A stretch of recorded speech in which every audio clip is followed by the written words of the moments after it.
笑不活了。有位网友发了猫咪想把榴莲埋了的视频，太臭了是不是？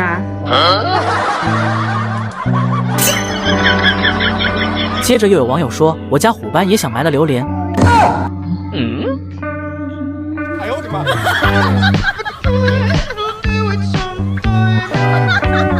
好臭好臭！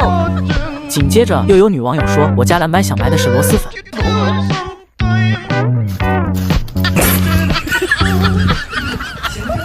随后又有男网友说，你们猫反应还算好的，我这只猫闻到榴莲后直接呕吐。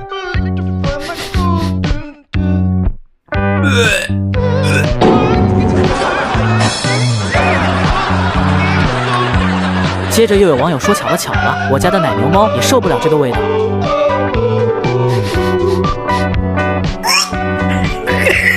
紧接着又有女网友说，她的表情要笑死我，你们再来看看现在我家猫在干嘛。随后又有男网友说，他的脚一定很臭吧，不过我家猫反倒是喜欢咬着脚睡觉。就是我想问一下，谁家小猫咪这样睡觉呀？